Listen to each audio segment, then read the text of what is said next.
Okay. I hope my screen is visible for everyone now. Yes, we can see. Yes, it is visible now. Okay, good. Thank you. Then SD-WAN or Cisco SD-WAN, as you might remember, now it's renamed as Catalyst, Cisco Catalyst SD-WAN. Originally, it was Viptela SD-WAN. It was developed by a company named Viptela. Cisco overtook this later, right? Um, so yesterday we talked about the needs for the SD-WAN, why exactly we needed SD-WAN, right? And today also we'll continue on similar terms, right? On similar things, kind of prerequisites, general things, right? And meanwhile, if you have any question before we start, feel free to ask.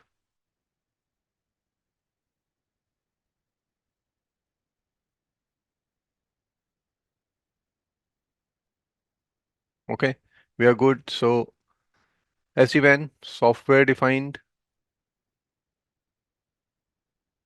wide area networking, right? So this name, which is integrated, created new name software defined, right? In the non SD-WAN environment or in the traditional networking, right? Still software is there. Software based approach is still there. But with SD-WAN, we would be using now more of the software based approach, like remote configuration of the routers, right? It is not traditionally available with non SD-WAN or traditional environment, right? So it is kind of integrated with SD-WAN now, right? So there were certain challenges to answer the question why we need SD-WAN. Why SD-WAN? Why not something else, right? What is SD-WAN? We now know what is SD-WAN, software defined wide area networking to utilize more of the software based approach for the WAN side of the network, right? So SD-WAN cannot be used for the LAN side of the network. For LAN side, I explained yesterday, SD-LAN is for the LAN side of the network, right? What is SD-WAN? Software defined WAN. It inherits its key characteristics from SDN, software defined networking, right? To separate different planes, control plane, data plane, and management plane. So what happens on control plane? Routing exchange. Prefixes exchange, like when we configure BGP, right? Network command, let's say 4.4.4 mask, right? Then it is part of control plane, exchanging the prefix. Data plane is about actual forwarding of packets. So if we have two routers, we have, let's say, some WAN link between them, and we are running some routing.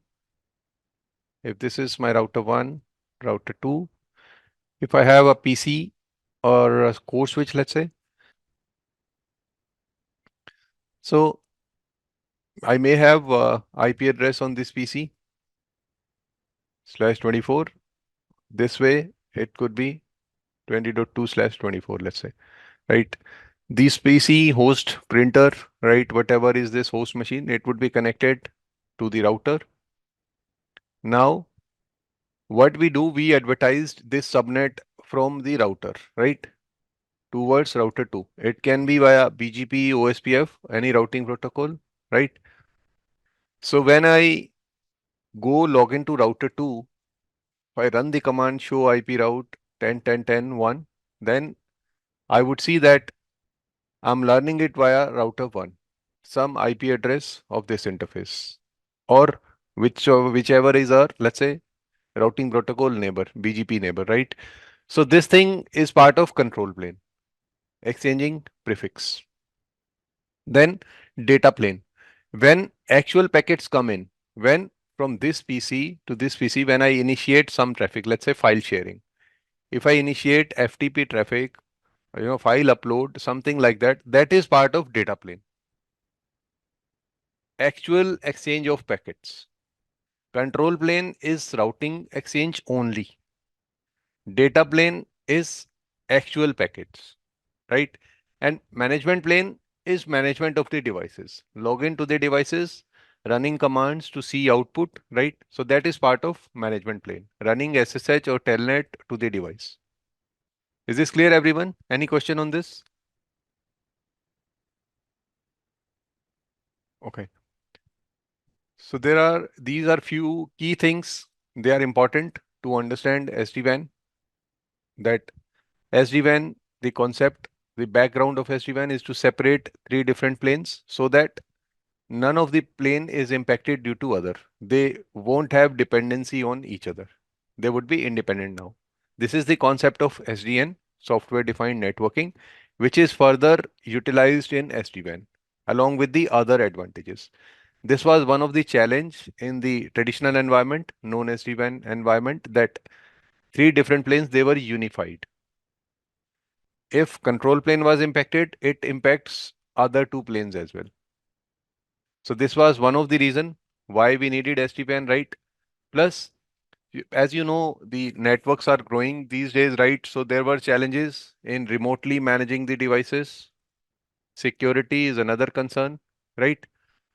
Then diverse transports, different type of links that we can utilize, right? Another key thing which is not available with traditional environment and we have in SD-WAN is called as DPI, or it is called as deep packet inspection. It is also called as application recognition. So this is another major need for the current, growing environment. So let's see what is the significance for this application recognition, right? Or deep packet inspection. So if we have two routers, they are connected via some ISP.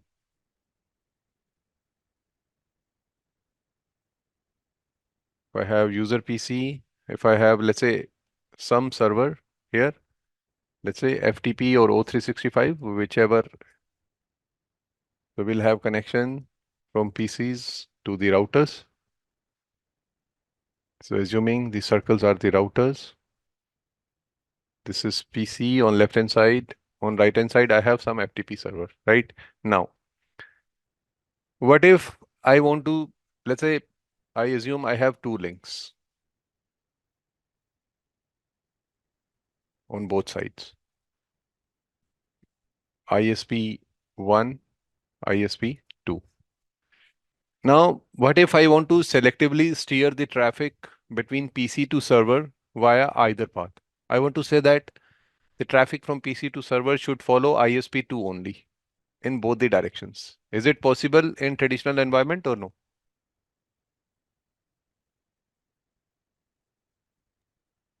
Yeah. Okay. Possible. So, yeah. So we can, there are several ways. Either we can use routing, right? Or we can use policy-based routing, right? PBR. So we can achieve this via both ways, right? Now, if we achieve this using routing, it would be based on the destination subnets only, right? And PBR is basically, we call it as source-based routing, right? If we use, let's say, source-based routing or PBR, we need to write certain configuration on this router to say that match,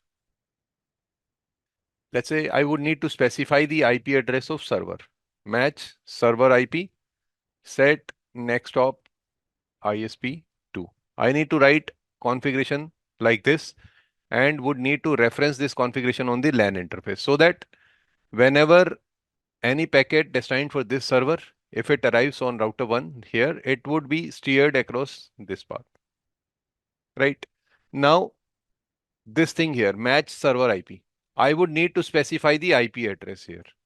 It cannot be application name in the traditional environment. I cannot say match YouTube because router by itself, it does not have capability to identify if traffic coming in onto the router is for YouTube or for FTP server or for SAP server like that. So this is the new feature within SD-WAN. In SD-WAN, we can simply say match YouTube and send across, forward the traffic across ISP2. When we enable SD-WAN code on the device, it has the capability to identify the traffic type. If it is YouTube traffic or Google Earth or Google Drive, so there are more than 2000 plus applications which SD-WAN, with SD-WAN code we can identify the application by its name.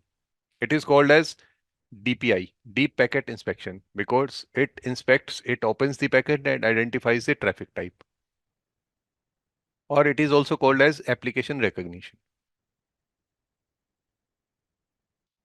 So this is another advantage we have with SD-WAN, right? It's kind of a challenge in the traditional environment. So another advantage we have with SD-WAN is ZTP, Zero Touch Provisioning. So can someone tell me the sequences? What happens when we want to install a new router on a site? If this is the router, I want to onboard this router into our network. I want to install this network. So I would place the order to vendor to buy the router. So once hardware or router is delivered onto the site, right? Then real struggle begins. Why? To arrange on-site technician. Then console cable, basic stuff, basic configuration, right? Then we have remote reachability to the device. But real struggle is here. Sometimes sites are in the data centers where access is not given easily, right? Or on-site technician availability is scarce or it's way too expensive, right? So there are various reasons due to which this number two is challenging, right? So now with SD-WAN, there are two ways to onboard a router, right? One is of course this way. This way is available with SD-WAN, but it is optional, right? One way is the manual configuration, which is similar to the legacy environment. Second one is called as ZTP, Zero Touch Provisioning. As name explains, zero touch, right? So once hardware is delivered onto the site, right, we don't need technician on site. We don't need console cable. We don't need basic config, right? 2, 3, 4. They all are replaced by factory default configuration on the device. So we just need to connect that new router to a internet line. Anybody, known tech, anybody available on site, whosoever can simply plug internet line onto the router interface. That's it. Another prerequisite is that the IP address should be allocated via DHCP. So this should be DHCP enabled internet line. So IP address and default gateway would be provided via internet line. So once this router receives IP address and default gateway via DHCP, DNS resolution should also be available, right? Then with the factory default configuration based on its serial number, this device would have some serial number embedded, right? We have SD-WAN controller. Then we have Cisco Cloud.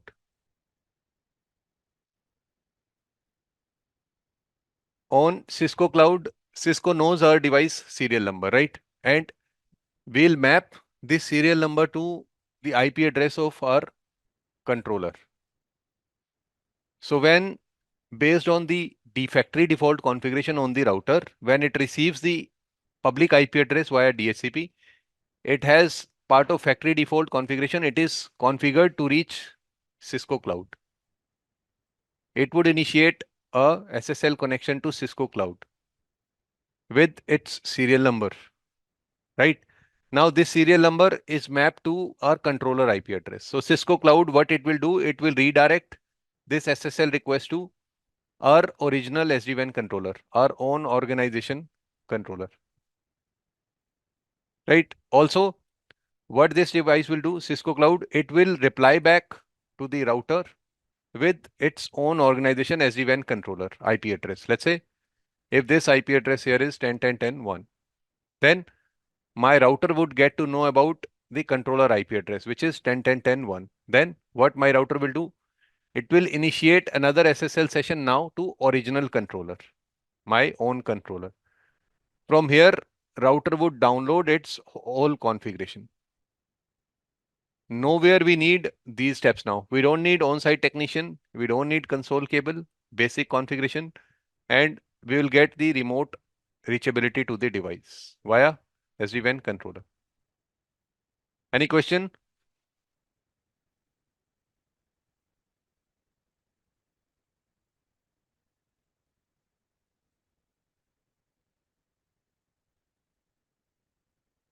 All good? Okay. So this thing is called Yes, as, I'm just saying. yeah, go ahead, sorry. Uh, I'm just saying कि without IP link, so is the onboarding process So can you will be repeat, please? configured.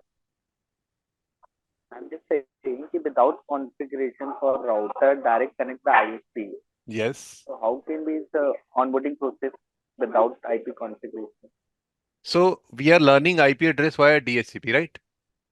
Yeah, is the automatically the DHCP And yes, so connecting the IP. on, yeah, I got your question. So now on the routers which we are getting delivered, right? There are defined ports which are enabled with DHCP configuration by default. Okay. And if on a router, if I have three physical ports, let's say, this connecting this internet line on either of three will not work. Only, let's say, first port has DHCP enabled. So we need to connect the cable onto the first port only. Connecting to port 2 and 3 will not help because their DHCP is not enabled. Okay, so I can is the router is delivered only for setup or manually. The one port is DHCP Yes. connect. Yes, correct.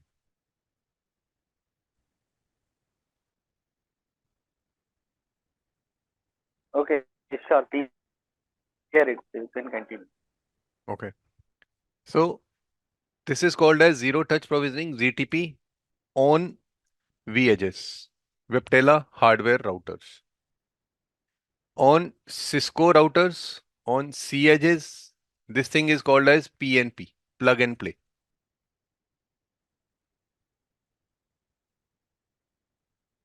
So you must have seen this keyword plug and play for data cards, right? Internet data cards, plug and play cards. So we just plug data card onto our laptop and we have internet connectivity, right? We need not do anything else. So similar thing. Okay.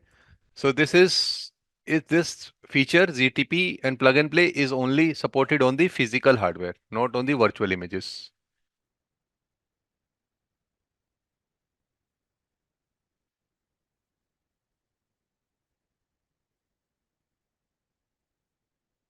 Okay, so these were few advantages we talked about, right? The challenges with SD-WAN, right? Now coming back onto the architecture of SD-WAN, which we were talking about yesterday, right? SD-WAN controller. We have three machines as part of SD-WAN controller, minimum three, right? There can be more than one component for each for redundancy, scalability, right? So we can have more than one vBond, more than one vSmart, and more than one vManage. And even let's say for vSmart, they can be placed on different locations as well. Let's say vSmart one, it is placed in London. and other vSmart, it may reside in, let's say, somewhere in Singapore.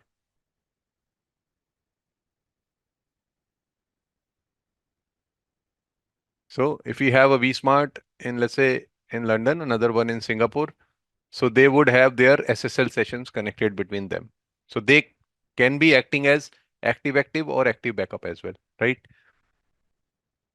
Now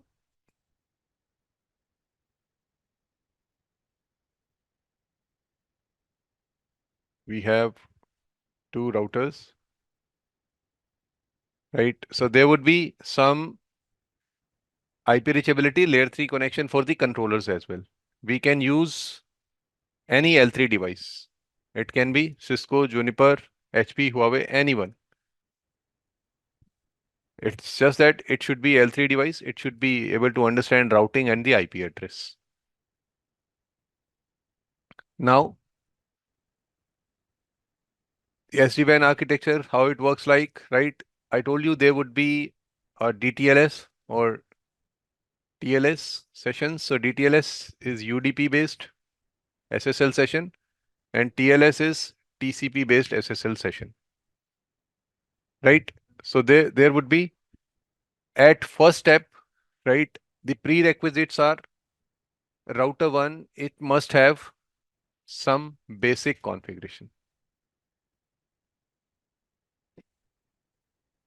Before onboarding the routers, right? First step is to configure and provision controllers while transforming our network to SD-WAN, right? Existing routers, existing networking to SD-WAN, right? We first need to set up controllers. These are the virtual machines, vBond, vSmart, and vManage. These virtual machines, they can be on one physical server.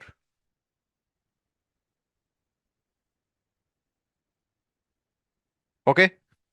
They can be on same physical machine or they can be on different machines, but it is not recommended to establish these virtual machines on different servers because there is a requirement of the latency between these three virtual machines because they work in synchronization.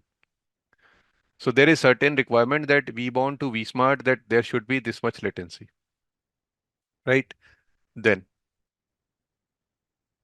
we need to set up our controller first. So they would always be virtual machines, vBond, vSmart, and vManage.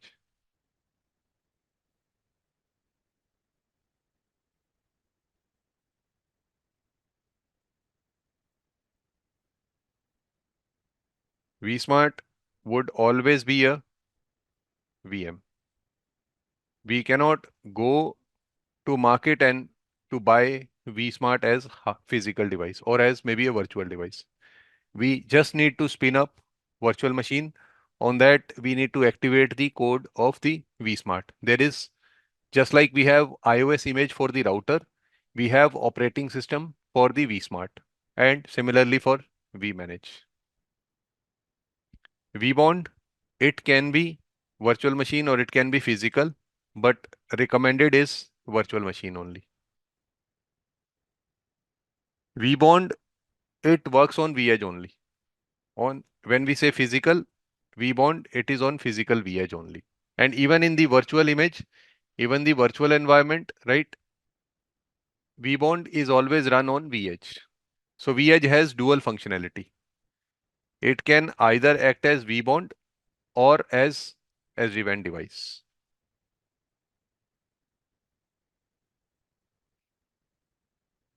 Okay. Now, then let's assume if we have set up controllers. So these controllers, vBond, vSmart, and vManage, they can be on premises, or on the cloud as well. Let's say they can be hosted on Cisco Cloud or MSPs, various, let's say Microsoft, AWS, right? And then it can be on premises as well. So we'll be using this way. In our lab, we'll be setting up as if controllers are hosted on-prem.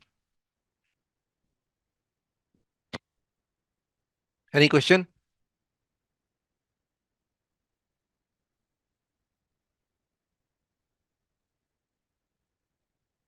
Okay. No, then the routers R1 and R2, they can be physical or they can be virtual. Again, on-prem or on cloud. Physical, virtual, VH or CH. CH is Cisco router, iOS XE based device.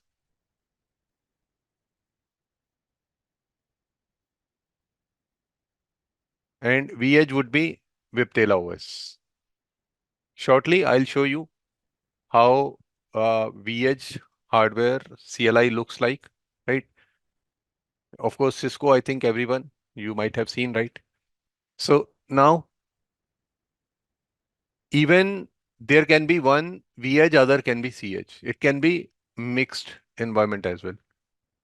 We can have them as mixed environment. So one can be VH, other can be CH. And even for dual home site, right? Important site, critical sites, we may have two devices on a site, right? For redundancy, primary, secondary setup. One can be VH, other can be CH. This is also fine.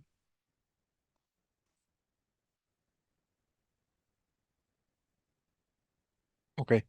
Now, when we are setting up our routers as SD-WAN, we need to do some basic configuration on the router, right?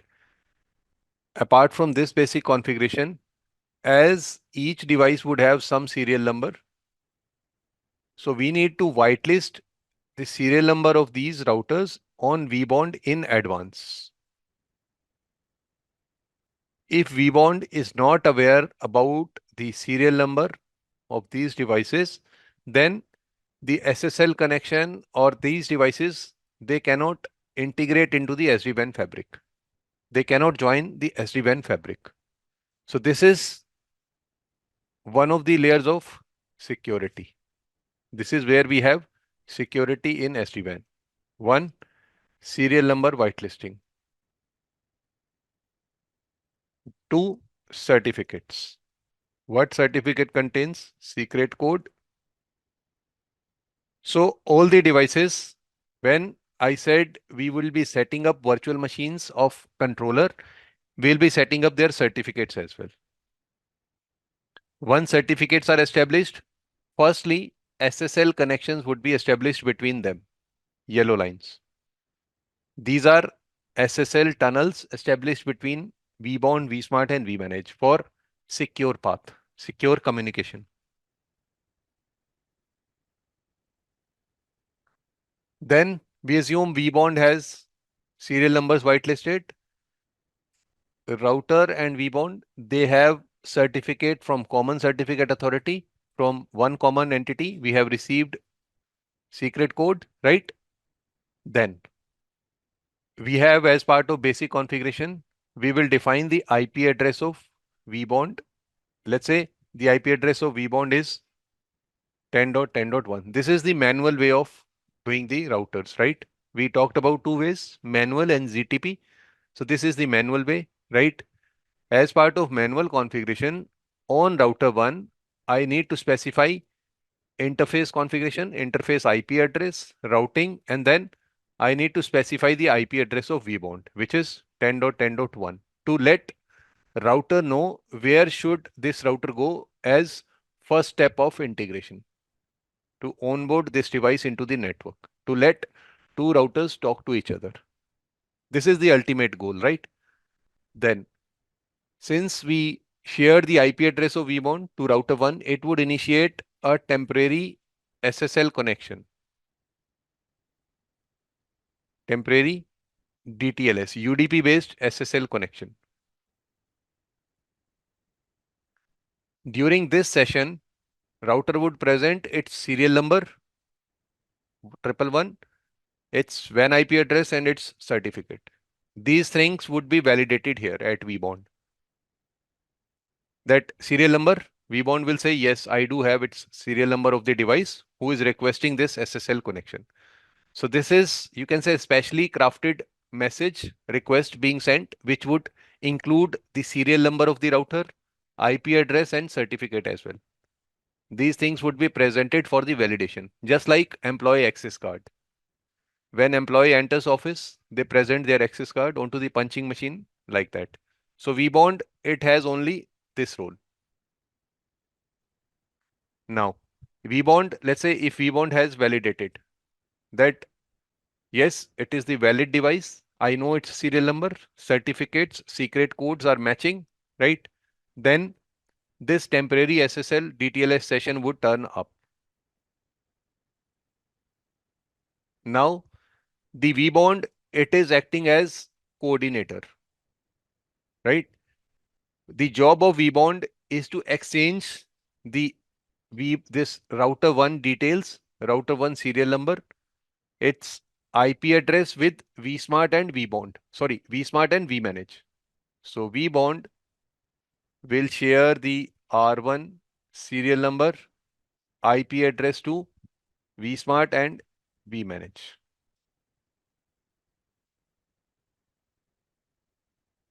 Similarly, it will happen other way as well. VBond would share the vSmart and vManage serial numbers and IP addresses to router 1. So VBond is acting as coordinator. It receives the details of router 1. It shares with vSmart and vManage. Similarly, other way. VBond would reply back with the serial number of vSmart and vManage with router 1. Now, router 1 knows the IP address and serial number of vSmart and vManage. Now, what this router will do? It will initiate another SSL session, but this time it would be permanent one to vSmart. Permanent, or it is also written as persistent. It can be DTLS or TLS, it is optional. For VBond, it would always be DTLS. For vSmart, it would be either of them.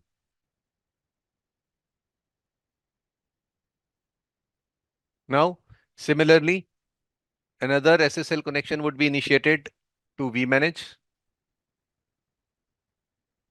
It would be again persistent DTLS or TLS session, right? Once these two sessions are up, then this tunnel would be removed to VBond because it was temporary tunnel.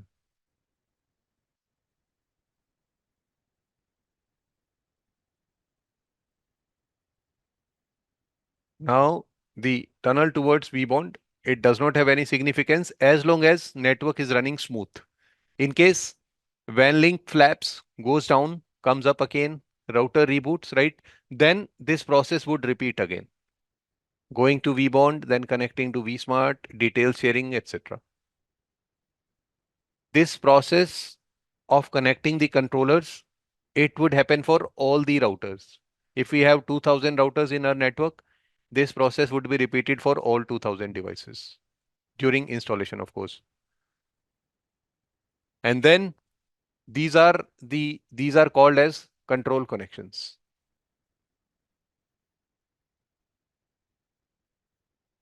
So you would frequently hear me speaking about control connections, or even in the blogs, Cisco documents, certificate documents, right? Certification, certificate, Q&As, etc.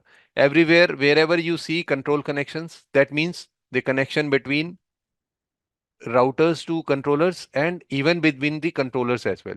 So these are also called as control connections.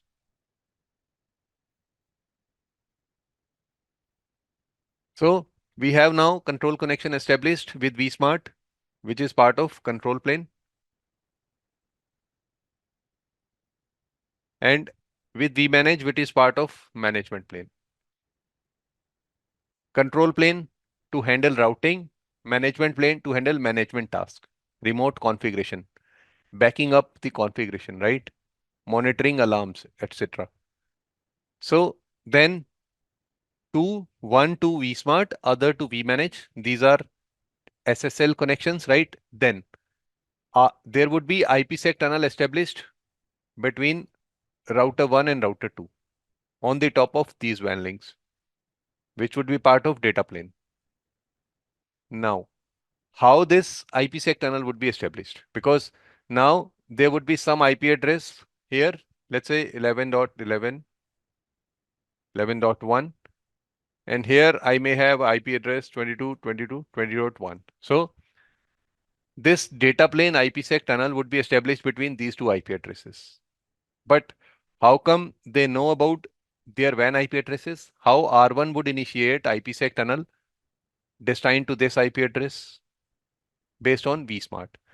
So what we do as part of this blue control connection, we share our WAN IP address to vSmart, right? vSmart knows my WAN subnet.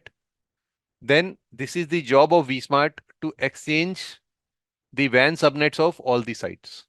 So vSmart is acting as route reflector. In traditional environment, route reflector only works on the routing prefixes, right? Here vSmart has more features, more responsibilities than just exchanging the LAN prefixes. So it exchanges the WAN IP address. This segment it broadcasts via the R2's connection to vSmart, because as R1 has these two control connections, R2 would also have similar connections. So inside the control connection to R2, it would exchange the WAN IP address of 11.11.1. Now R2 knows the 11.11.1, it is associated to router R1, right? Plus R1 would broadcast this router, it would broadcast the IPsec parameters as well to vSmart, like pre-shared key, IPsec encryption algorithms. All routers do this job. They advertise their own parameters to vSmart. This pre-shared key, it is not static, it is refreshed every 8 hours. Every 8 hours, R1 would send its new pre-shared key to other all devices. It would be advertised via vSmart, right? Because R1 would only share with vSmart. vSmart would exchange this PSK with other all devices, and IPsec sessions would be refreshed, but our data communications won't be interrupted. This refresh would happen in the background. This is how now devices know about each other's IP addresses, IPsec parameters, right, via vSmart. This is the job of vSmart. Now you see the offloading. We talked about saving the CPU cost, right, reducing cost, because R1 and R2, or let's say we are talking about here two routers only, right? Let's talk about 2000 routers. We need not exchange anything with 2000 routers directly. Otherwise, I would have needed 2000 sessions, manual configurations to all the routers, right? Here, everything is being done by vSmart, and it is the only job of vSmart. Are we good?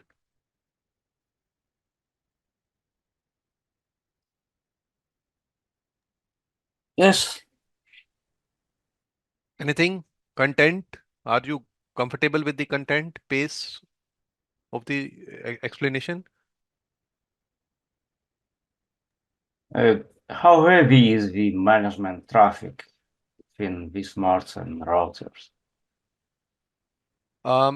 You mean the management traffic from vManage, right? Yes, yes. Okay. So far, we have only talked about control plane, right? The job of the management plane tunnel between vManage to router is to, just in case if we want to push configuration onto the router remotely. There are two ways we can manage the configuration on the router, via CLI or via vManage. So both are exclusive. We cannot use both ways. So we can either manage the configuration of the routers via CLI. Good. Then we cannot push configuration remotely from vManage. If we push configuration from vManage, we cannot do any change on CLI.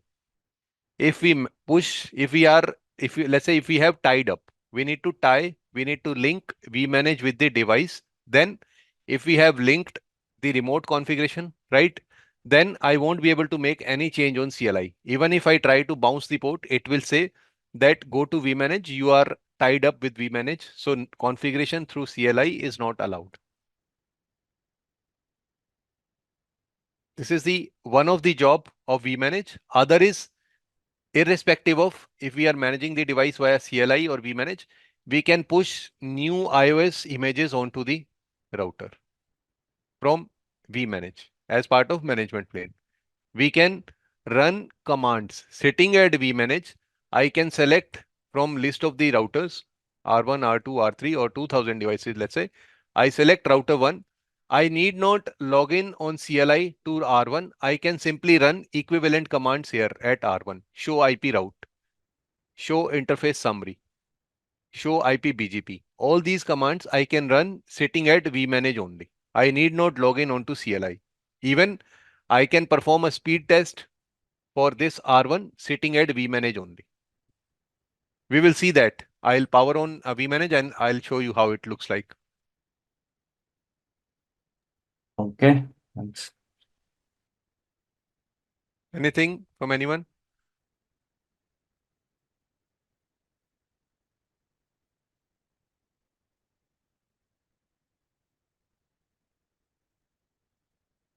So then if you are comfortable with IPsec, right? If you have already worked on, so you might know there are different phases with IPsec, right? Phase 1 and phase 2.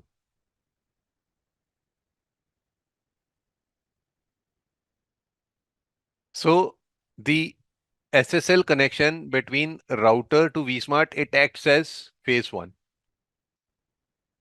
For the IPsec tunnel between router 1 and router 2. If we say this is my IPsec tunnel, data plane tunnel, then it is kind of phase 2. We already have secure path via vSmart, inside which pre-shared key and IPsec parameters are exchanged.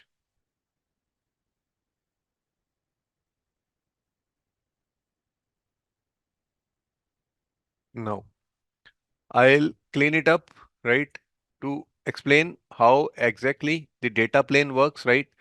So now, if behind router 1, let me type the WAN IP address. If the WAN IP address on R1 is 10.10.1, here if I have 20.1, right, these are the WAN IP addresses. Let's say port gigabit 0/0. Here also port gigabit 0/0, right? Then I may have some server machines, printers connected behind routers, right? Let's say we have IP address here 1.1.1 and here we have IP address 2.2.2, right? Then sequence of we need to set up all the controllers. We have, let's say we are setting up a router. So this router would initiate a temporary connection to vBond. Then vBond would exchange the details of vSmart, vManage with the router, right? There would be DTLS or TLS session to vSmart, then to vManage. Similar process would repeat for R2. Go to vBond, go to vSmart, go to vManage. This process would repeat for all of the routers, right? Once this is done, I am removing it, but just try to simulate that these things happened in the background, right? After that, what will happen? Their IPsec tunnel would be established, right? Based on the IPsec parameters and IP address exchange between R1 and R2 via vSmart. Now, once this thing happened, data plane tunnel or IPsec tunnel is up, right? Parallelly, what will happen? This 1.1.1, it would be advertised inside the SSL connection to vSmart, right? This subnet 1.1.1 would be advertised inside this session to vSmart. Now vSmart would know that 1.1.1, or let me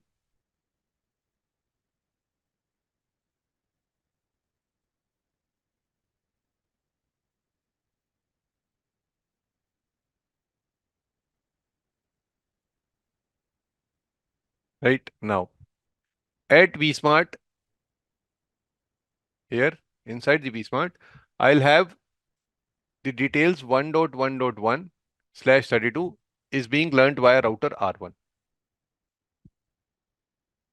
Similarly, 2.2.2/32 would be learnt via R2. This would happen inside the SSL session control connections to vSmart. So these my prefixes are now being advertised inside secure channel, certificate secured channel, right? Which is SSL connection. Now this is the job of vSmart because it is the brain of the SD-WAN. It acts as route reflector. So what vSmart will do, it will re-advertise 1.1.1 to router 2. This is important thing. This is what SD-WAN is all about. When I run the command show IP route 11/32, what should be the next op? What do you think?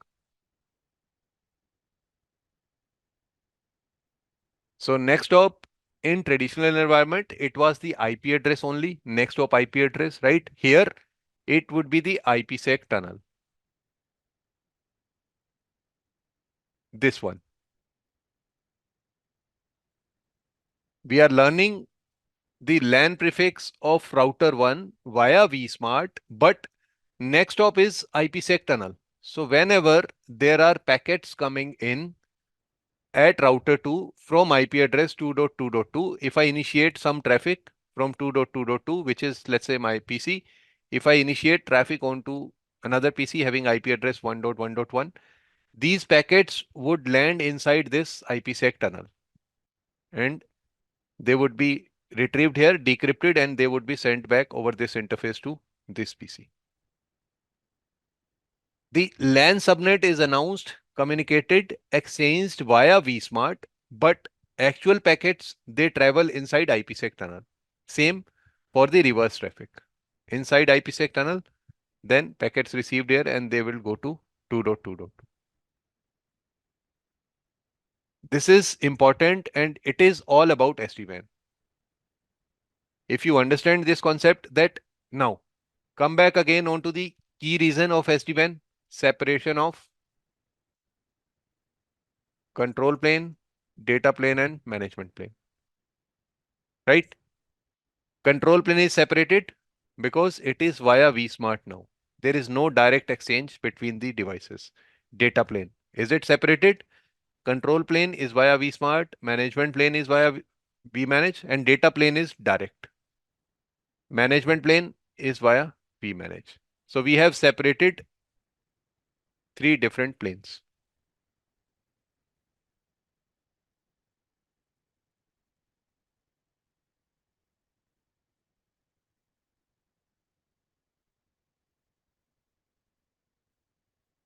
Any question?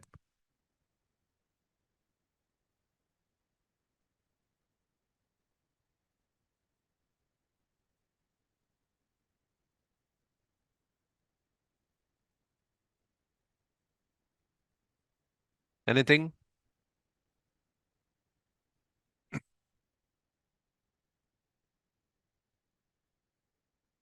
So now two things, right?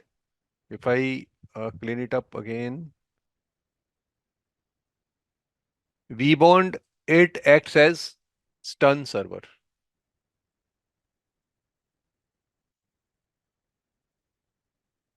There is some meaning, session, translation, utility, network or something like that. Sorry, I don't exactly recall, but what is STUN, right? So vBond, it acts as STUN server and our SD-WAN devices, they work as STUN client.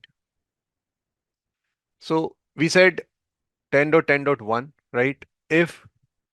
Is there a way in legacy environment, in legacy networking, if I have a router, right, it is connected to ISP via public ISP, let's say, and if ISP is doing netting somewhere in the path, right, if my IP address is 10.10.10 and after netting it becomes 11.11.1, is there a way on the traditional side for router to know what is my outside IP address?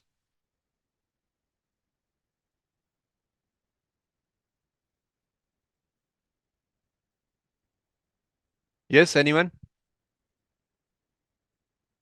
Is there a way for a router to know if it is there a way to know its outside IP address, global IP address? So this is the job of vBond. If we have NAT here, NAT device, if this IP address 10.10.10, it becomes like this, right? Then when this first, because vBond is first point of contact, when this session is initiated, temporary DTLS session is initiated to vBond, both IP addresses are carried, 10.10 and 11.11. vBond sees both IP addresses, 10.10.1 and 11.11.1. vBond would share both these IP addresses with vSmart and vManage. Now, vSmart and vManage know they may expect TLS or DTLS session via either of these two IP addresses.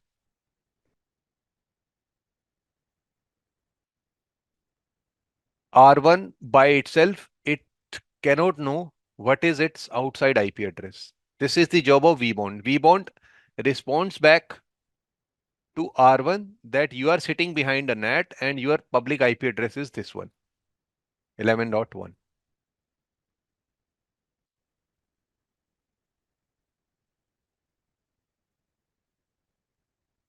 Clear, everyone? This is important and it is feasible with the functionality STUN. So using by having vBond as STUN server, device as STUN client, because of this feature, both the IP addresses are propagated during initial DTLS tunnel establishment.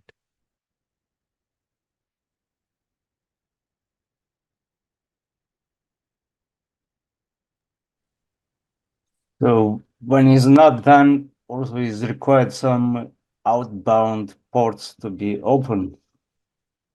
Yeah, correct. So these SSL sessions, right, to vBond, vSmart and vManage, there are some dedicated port numbers over which these sessions are established. Like when we run BGP, right, the port number is 179. When we have HTTPS connection, port number is 443, right?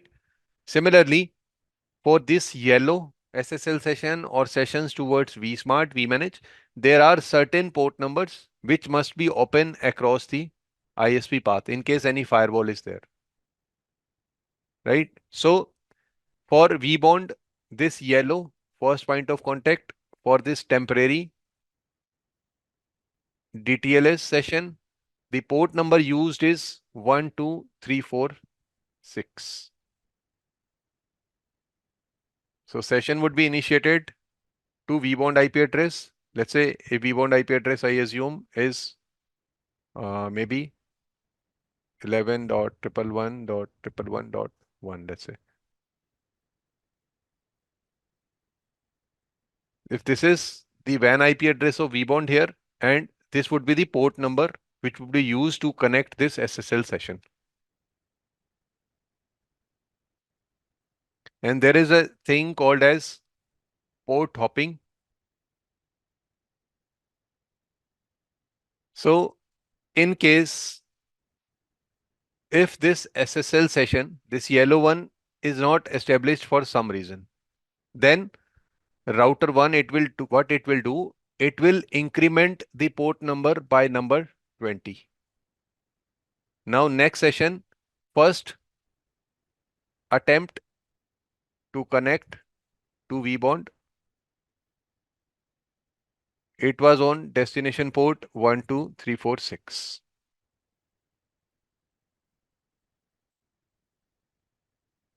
If this fails for some reason, then second attempt would be on port number 12366, increment of number 20. If it still fails, then third attempt would again, third retry, it would be 12386. Total 5 tries it will try to do. Then if third one also fails for some reason, port being blocked across firewall, right? Then fourth attempt for on port 406, fifth 12426, and if still does not turn up, then it will roll back again to the first attempt again to port number 12346. So it will toggle across these 5 port numbers. So this is called as port hopping.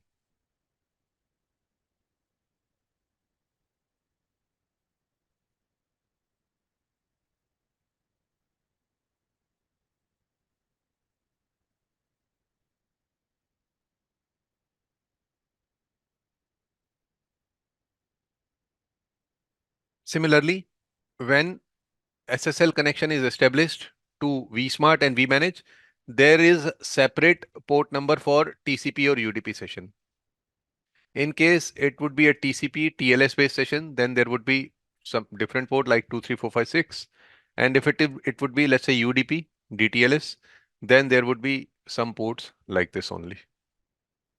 I'll share that snapshot I do have with me. So it shows what all port numbers are used along all these connections.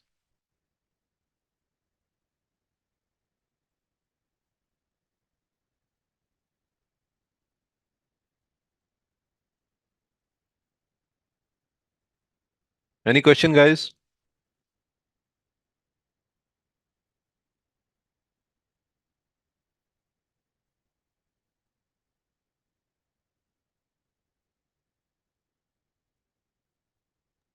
All clear for me. Okay, good, good. So this was the important concept, right? That when we have subnets connected behind 1.1.1, if I have LAN subnet here, these prefixes would be advertised via vSmart, sorry, to vSmart, and it would be broadcasted to other all devices, right? Similarly, for 2.2.2, it would be sent to vSmart. From vSmart, it would be advertised. And their next stop would be the IPsec tunnel between them. So control plane is via vSmart, data plane is directly between them. Just one question. Yes. What if an edge router wants to create an IPsec tunnel with a router which is not part of the SD-WAN? That is acceptable. And it is the critical thing that you said, good one, right? So we can have, because we have these days cloud securities, right? Let's say Zscaler, Umbrella.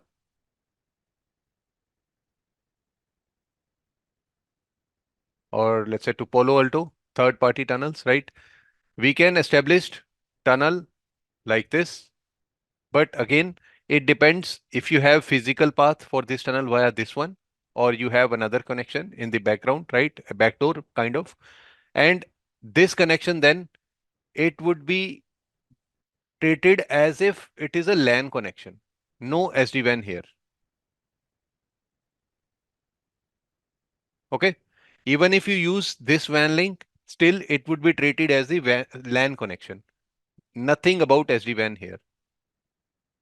Our controllers, they are only concerned till here. Nothing here. And most of the environments, most of the networks, they do have these channels for security. The configuration still pushed from the No. vSmart or vManage. No. Separate. See. We can push the configuration from vManage for these tunnels, right?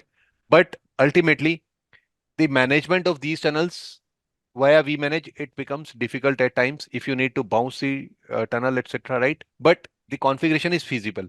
Everything you want to configure on this router is feasible via vManage. Be it IPsec tunnels, right? Their routing, their parameters, let's say phase 1, phase 2 encryption algorithms, right? DPD timers, lifetimes, Diffie-Hellman, everything is feasible via vManage. Okay.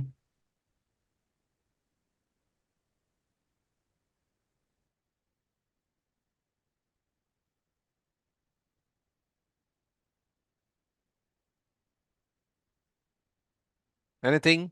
Anyone?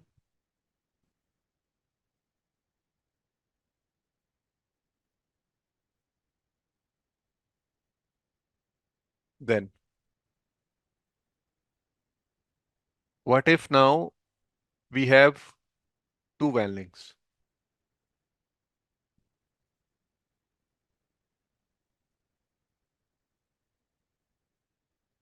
There would be each SSL connection via each WAN link to vBond first. Temporary SSL connection to vBond via each WAN link. Then vBond would exchange the details which it received here. It would first cross verify serial number validation certificate, right? Then vBond would exchange these details with vSmart and vManage. Similarly, other way, right? Then there would be SSL connection from first WAN link to vSmart and via second WAN link to vSmart. As many number of WAN links, as many number of connections, tunnels to vSmart. Then, but to vManage, it would always be one tunnel via either number one or via two. We can define the priority that first should be preferred path for the tunnel to vManage.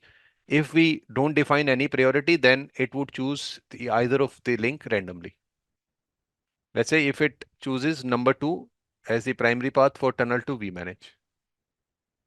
So for vSmart, number of SSL control connection to vSmart would be equal to number of WAN links.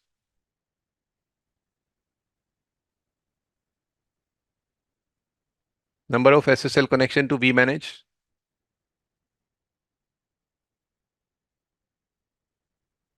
always one, irrespective of number of WAN links.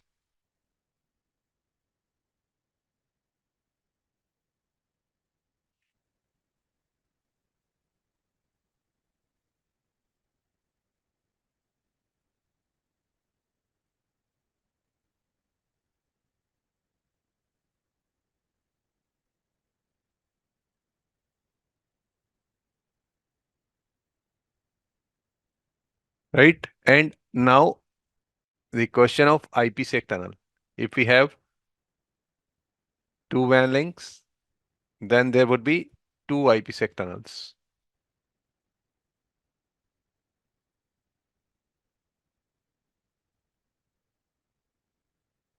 Via each WAN link.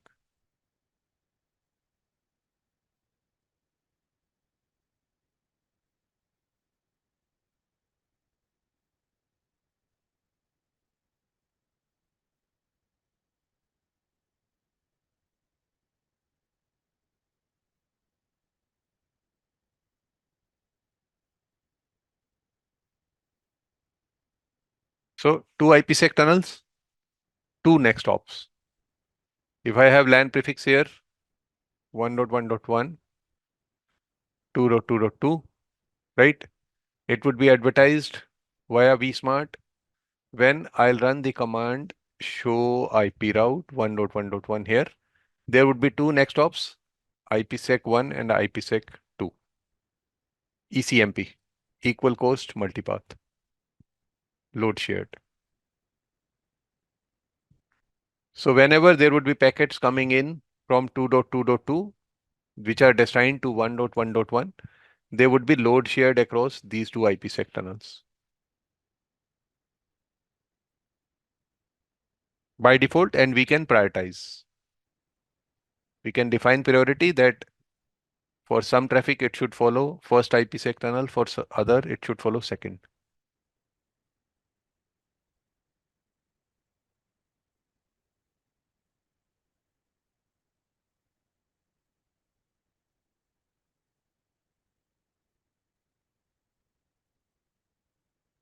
Anything? Clear. Okay, good. Then let me share the lab topology, right? I'll be stopping the screen share for a while.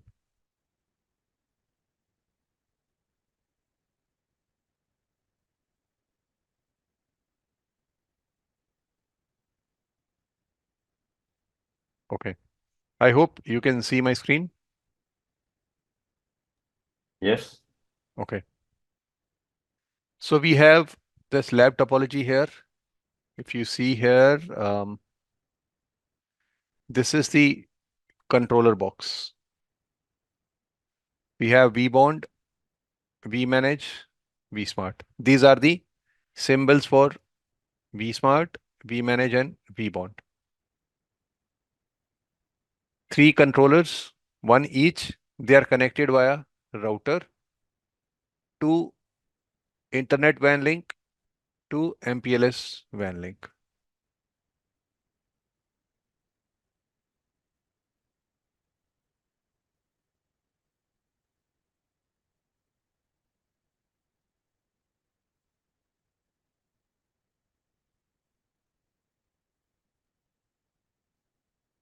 Okay, so two WAN links.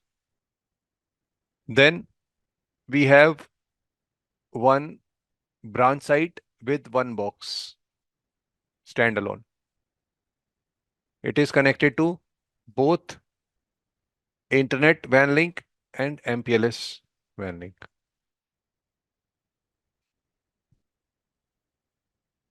We have a LAN router connected to vEdge. This is the virtual image of vEdge device, Viptela hardware.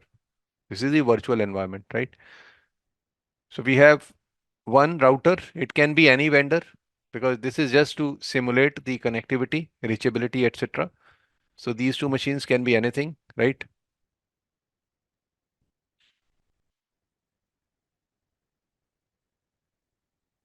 Then we have another branch site down here, bottom left. It also has two WAN links, one going to internet, other going to MPLS. Here we have CSR 1000V, Cisco router. vEdge is Cisco router. It's also connected to MPLS link. Then on right hand side, we have kind of data center site where we have two boxes, two WAN links each, one firewall in the LAN side. So when you will get the access to the lab, right? So you will get to know the name of the lab, and then when you will open the lab, I'll share with you, right? Once you have credentials, that how to access the lab. Once we open the lab, then you will see this lab topology. And if you want to log into any device, you just need to press double click, just make a double click and you will get login to the device, right? All devices. And default username password is admin.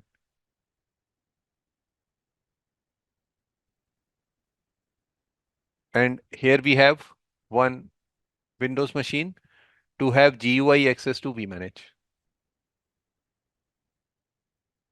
Of all the devices, only GUI access is there for vManage. And vManage in the background, it has different type of services running like database to back up the configuration of the devices and manage the backup, right? So this is one of the service which runs in the background as kind of a logical container within vManage, right? On CLI, just like you might have worked on if let's say Palo Alto or Fortinet Riverbeds, right? There on CLI, you don't see much configuration, but when you go to GUI, there is huge information there, right? So same is applicable with vManage. If you log into CLI, you will only see WAN interface and few other liners. But when we log into GUI, then it's a different world altogether.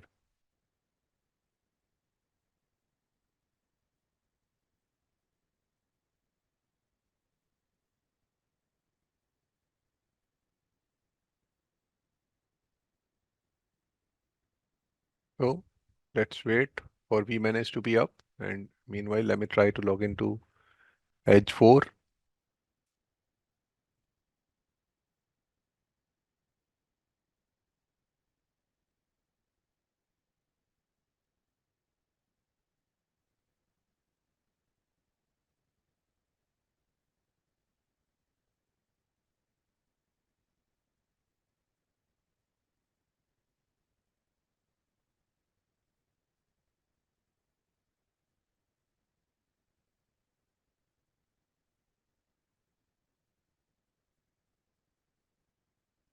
It seems device is hanged. So let me restart. Okay. So we might not be familiar with each and every of these lines, but I think we are comfortable with this pattern, right? Because when we go to console, break password, sort of other things, right? We see similar pattern of lines. And important thing for lab environment, for the live environment, whenever you have powered on, rebooted any device, right? We need to wait for one pop-up message here with notification system ready. Here it would be written like this, system ready. Until we see this message, if you will input username password here, it will not accept this. It will give you error. And 5 consecutive wrong attempts would lock that particular login. So I'll wait for that message. Yeah, you see now, system ready. Now I can input username and the password there.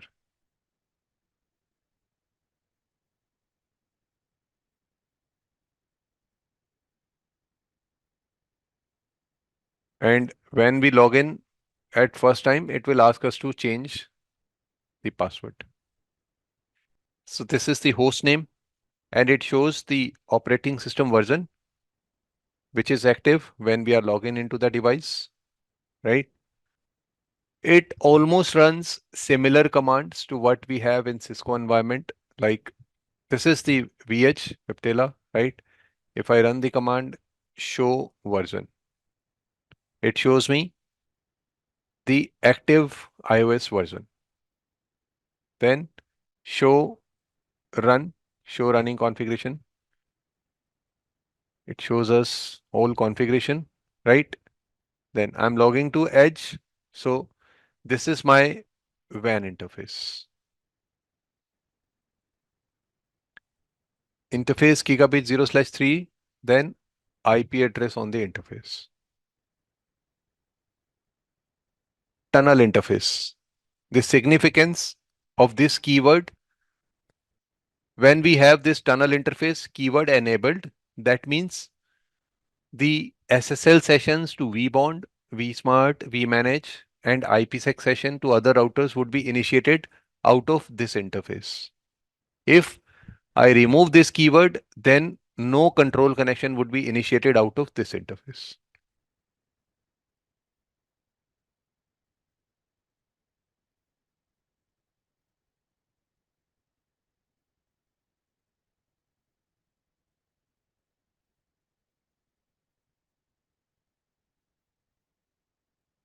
Okay.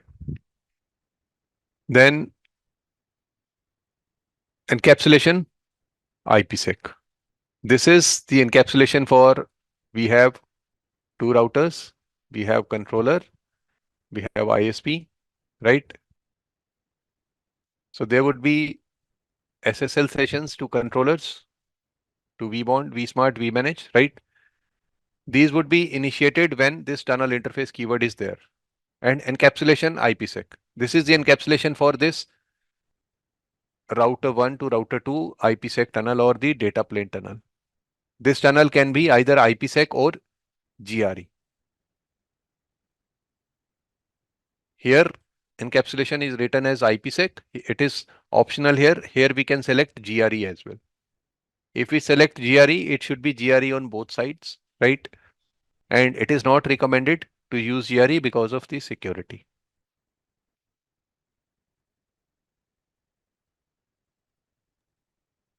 And all those services are allowed inside the tunnel, right?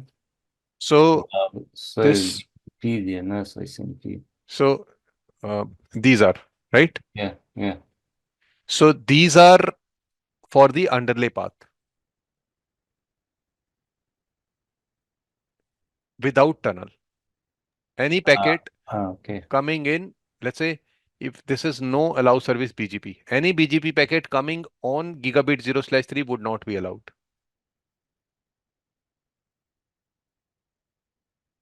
This is kind of access list on the interface. We don't see these things from the Cisco environment, right, since beginning. But when Cisco router would be in the SD-WAN mode, then we will see these configuration lines there. And on a Cisco router in non-SD-WAN environment, these lines won't be there. This is one of the difference on Cisco router in SD-WAN and non-SD-WAN environment.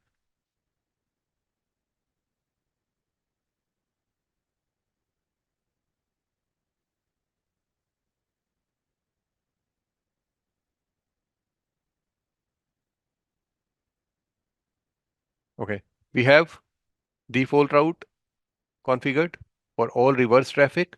We can configure, instead of default static route, we can configure dynamic routing as well, like BGP, OSPF, etc. Then you are seeing here keyword VPN 0. So in Cisco environment, what happens when I type the command config T and I simply say interface gigabit 0/0, right? It is not allowed in the V edges. If we want to configure any interface, we need to first decide if the interface on which we are putting up configuration, if this interface is expected be facing WAN side of the network or LAN side of the network.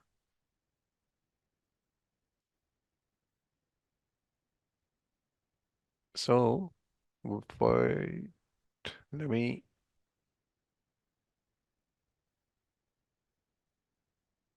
you see here number VPN 0. So this VPN is kind of VRF.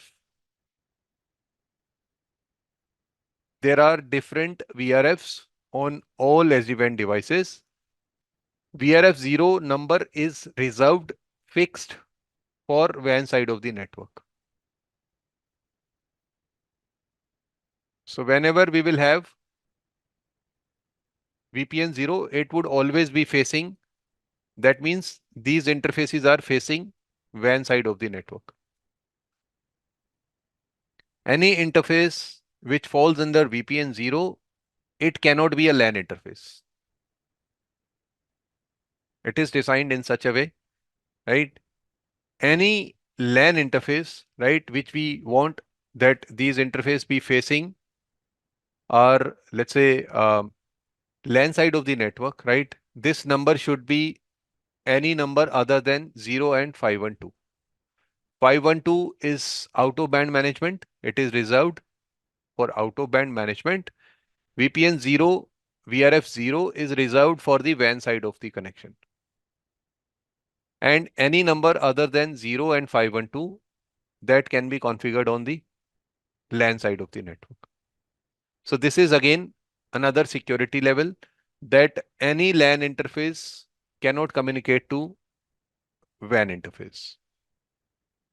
Any traffic entering the LAN interface, it would always follow the IPsec tunnel as exit path, but not different VPNs. So there is segregation. LAN traffic cannot simply go out on the physical interface.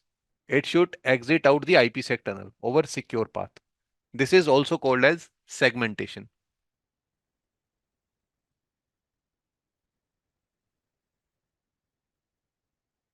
Any question?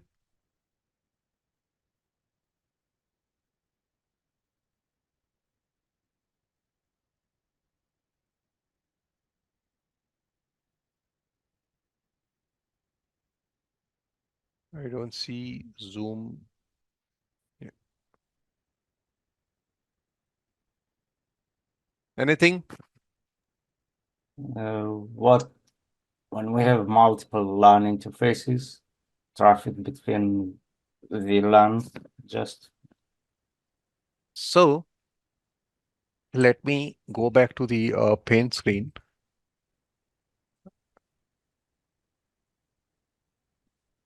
I hope you can see my screen now, right? yeah. So let me draw two routers, their WAN link. This will always be part of VPN 0. The LAN side of the interface, it would always be part of any number other than 0 and 512. So between 1 to 511 and 513 to 65528. These are the possible numbers, and there can be multiple interfaces under any VPN number. So there can be multiple WAN links.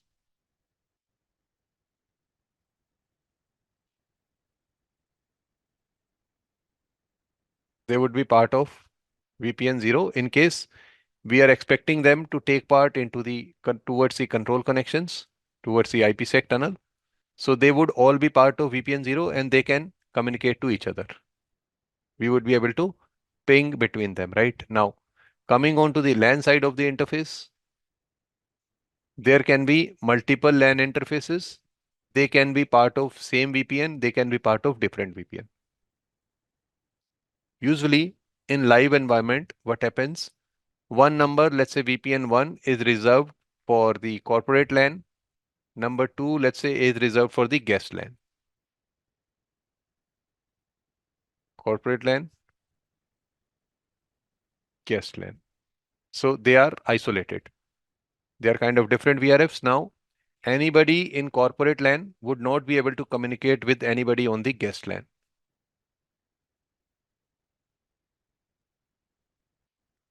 So this is applicable for the remote side as well. So there is one-to-one mapping, right? There would be WAN links. There would be IPsec tunnel between them, right? So anybody who is part of VPN 1 on left hand side, here also VPN 1 must be there for them to communicate to each other. If I have any IP address 2.2.2 here in corporate LAN, if I have 1.1.1, 1.1 would be able to communicate to 2.2.2 only if their LAN interfaces are part of same number. If this number is different, they won't be able to communicate to each other.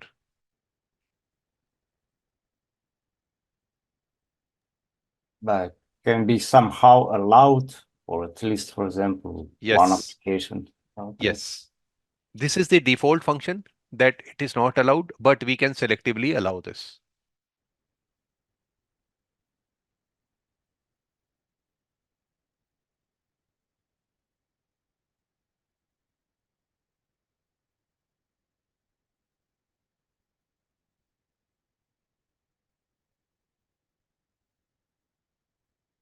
Okay, are we good? Yeah. Okay. So VPN 512, it is not used for most of the devices except vManage. For vManage, we have GUI access via VPN 512. Let's see.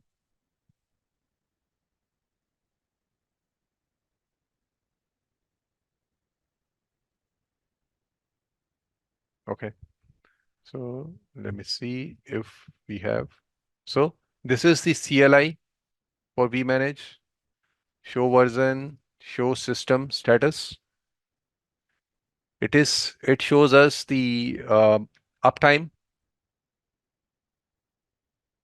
current time, load, how many processes, CPU numbers, counts, right? CPU utilization, then memory status, personality. This is vManage type of machine. Then If I go log into a Windows machine,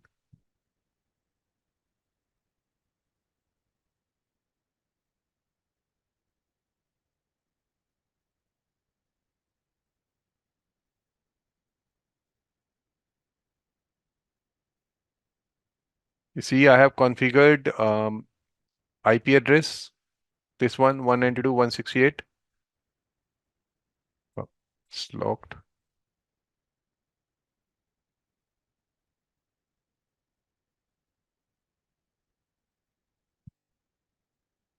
So I have configured this IP address 10.1 on Ethernet 1 interface, this one facing Windows machine. So it would be part of VPN 512. This segment here, it is part of VPN 0. So VPN 0 cannot communicate with VPN 2 by default. They are isolated. To access vManage, always, even in the live environment, we would need to use the port number 8443. I'll show you now. So we need to access HTTPS IP address of vManage, then 8443.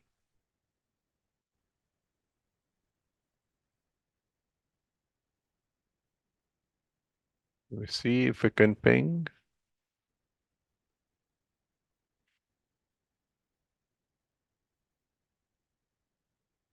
Connection seems to be there. Okay, I'm getting the screen now. So this is the page for vManage, login page, right? Username, admin.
So this is the GUI page for vManage. You see in CLI, it's just a few liners configuration. That's it. But when we go to GUI, right, it shows us many things, that how many controllers we have in our network. One vBond, one vSmart, one vManage. Devices, that means the data plane devices or routers. So we have two routers, they are unreachable from vManage. This reachability, it shows here from vManage. This pane is about the control connection status of whole network, about SSL sessions between devices. This is device health, about CPU utilization, memory utilization, WAN link status, packet loss. BFD connectivity is about the IPsec tunnels of sites. Then total devices we have in our network, 2, right? Here we have pane for top applications being utilized in overall network. So this page is overall view, high level view of whole network. If you want to look at specific device, we can go to devices. We can click on any device and we can see what's happening there. If I select vManage, I go to interface, it shows, I hope the font size is comfortable. It's so my vManage is connected to vSmart and vBond. In center, is vManage. It is connected. This is about the SSL session, DTLS or TLS session to vSmart to vBond.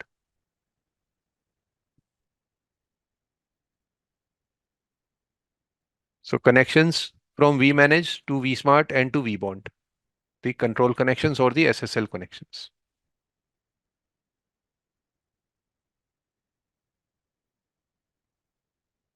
Okay. If I say real time, I am sitting on vManage GUI. I can select any command. Show interface, let's say detail. It will show me interface statistics for vManage interfaces. I am sitting on vManage. I haven't logged into vManage CLI, but it will retrieve the output for us. Kind of show IP interface brief output.